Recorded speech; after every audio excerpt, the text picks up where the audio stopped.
नवमी तिथि मधुमास पुनीता। सुंदर पवित्र चैत्र का महीना था। नवमी तिथि थी, शुक्ल पक्ष था, अभिजीत मुहूर्त था, कर्क लग्न था, मंगलवार का दिन था, दोपहर का समय था, ना अधिक सर्दी ना अधिक गर्मी। ठीक उसी समय हमारे प्रभु राम जी का जन्म होता है। बोलिए सियावर रामचंद्र की, बोलिए राम लला सरकार की। तत्पश्चात भैया भरत जी, लक्ष्मण जी और शत्रुघ्न जी का भी जन्म होता है। बोलिए चारों सरकार की जय हो।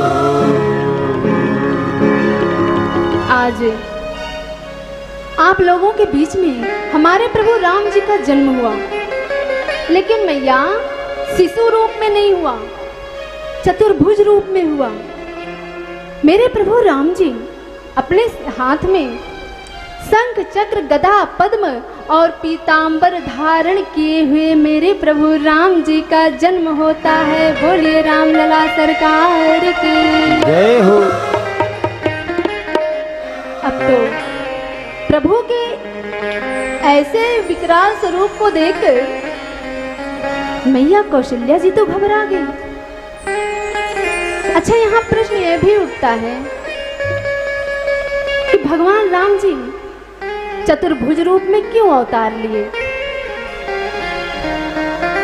तो इस शंका का समाधान यह है कि जिस समय मनुष्य और शत्रुपा जी प्रभु को पुत्र रूप में प्राप्त करने के लिए 23,000 वर्ष तक तपस्या किए थे ना, तो उस समय भगवान राम जी मनु जी से बोले कि आपको क्या चाहिए?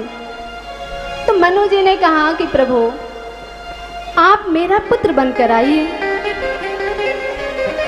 तो भगवान राम जी उन्हें एवं मस्तु कह दिए और शत्रुपा जी से भी बोले कि आप भी कुछ वरदान मांग लीजिए।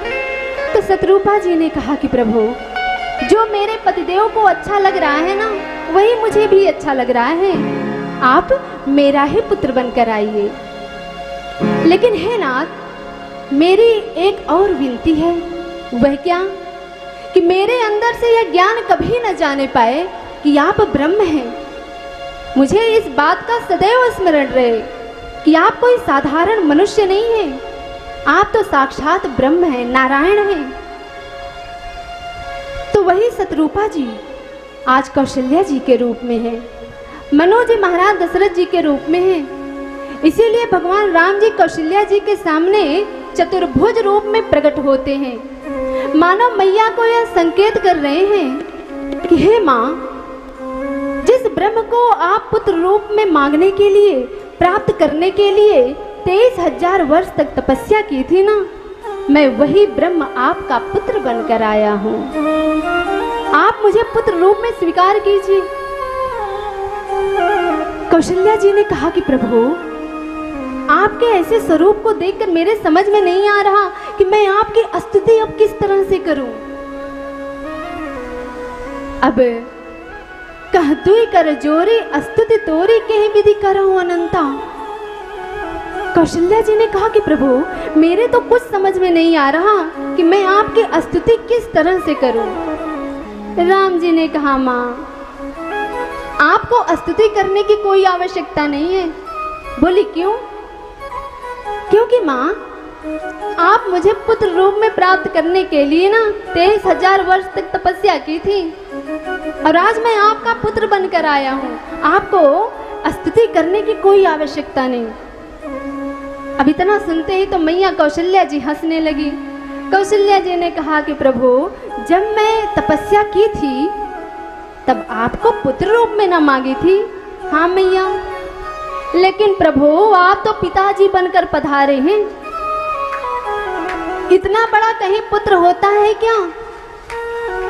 हे नाथ, मुझे पुत्र पैदा करने का अनुभव भले नहीं है, लेकिन मुझे इतना तो मालूम है कि बच्चे ना छोटे छोटे होते हैं। हाय माताएं उन्हें खिलाती हैं, यहाँ से वहाँ लेकर जाती हैं, घुमाती हैं, टहलाती हैं, और मैं मैं ये पहाड़ जैसा पुत्र लेकर क्या करूंगी, कहाँ जाऊंगी। राम जी ने कहा, माँ अभी मैं पहली बार पुत्र बन रहा हूं ना, इसलिए मुझे पुत्र बनने का कोई अनुभव नहीं है। अच्छा अब आप ही बताइए कि मुझे क्या करना चाहिए। तो कौशल्या जी ने कहा, कीजय शिशु लीला अति प्रियशीला और यह सुख परमानुपा। कौशल्या जी ने कहा, प्रभु आप ना पहले छोटे से बन जाइए। अच्छा भगवान राम जी छोटे बन गए और कौशल्या जी से बोले कि माँ अब तो ठीक है ना। कौशल्या जी ने कहा, प्रभु ठीक तो है, लेकिन हे नाथ, कहीं 4 हाथ वाला भी बेटा होता है क्या? कहीं 4 हाथ वाला भी बेटा होता है? मैं आपको लेकर जहां भी जाऊंगी तो लोग देखेंगे तो फिर यही ना कहेंगे कि अरे भैया फलाने को तो राक्षस पैदा हो गया। इसलिए प्रभु आप पहले 2 हाथ हटाइए और 2 हाथ वाले बन जाइए। भगवान राम जी 2 हाथ हटा लिए, 2 हाथ वाले बन गए। बोले कि माँ अब तो ठीक है ना, अब तो कोई कमी नहीं है। कौशल्या जी ने कहा, प्रभु ठीक तो है, लेकिन हे नाथ, जब बच्चा पैदा होता है ना तो यह वस्त्र आभूषण पहनकर थोड़ी ना पैदा होता है। बोले फिर मैया? कौशल्या जी ने कहा, प्रभु बच्चा नंगे पैदा होता है, आपको नंगा होना पड़ेगा। राम जी ने कहा, मैया ये क्या बात हुई? सभी माताएं अपने बच्चों को वस्त्र पहनाती हैं और आप नंगा होने के लिए बोल रही हैं। अब मैं नंगा काहे को हूं? मैं तो नहीं होऊंगा मैया। कौशल्या जी ने कहा, प्रभु यदि मेरा पुत्र बनकर रहना है ना तो मेरी सब बातें भी माननी पड़ेगी कि जब इस नश्वर संसार में आकर छोटा बन ही गया हूं तो नंगा होने में क्या लग रहा है। राम जी हटा दिए पीतांबर, नंगे हो गए। बोले कि माँ अब तो ठीक है ना, अब तो कोई कमी नहीं है। कौशल्या जी ने कहा, प्रभु ठीक तो है, लेकिन हे नाथ, जब बच्चे का जन्म होता है ना तब बच्चा रोता है। जो यह आप 80 साल के बूढ़ों जैसी बकबक बातें कर रहे हैं ना, पहले बोलना तो बंद करिए और रोइए तो सही। राम जी ने कहा, मैया मुझे रोना भी पड़ेगा। कौशल्या जी ने कहा, प्रभु जो भी इस संसार में पहले आता है ना तो पहले उसको रोना ही पड़ता है। वैसे तो अपने कर्म के अनुसार लोग रोते ही रहते हैं। अब राम जी ने सोचा कि चलो रो ही देता हूँ। अच्छा देखिए मैया कौशल्या जी रोने के लिए तो बोल दी, लेकिन इतना नहीं बोली कि कितना रोना है, ये नहीं बोली, बस रोने के लिए बोल दी। उसी समय भगवान राम जी करते हैं क्या, सुनी बचन सुजाना रोदन ठाना। राम जी तो महाराज रोना ठान लिए और इतना अधिक रोए कि पूरे ब्रह्मांड में यह मालूम हो गया कि ब्रह्म का अवतार हो गया। बोलिए सियावर रामचंद्र की।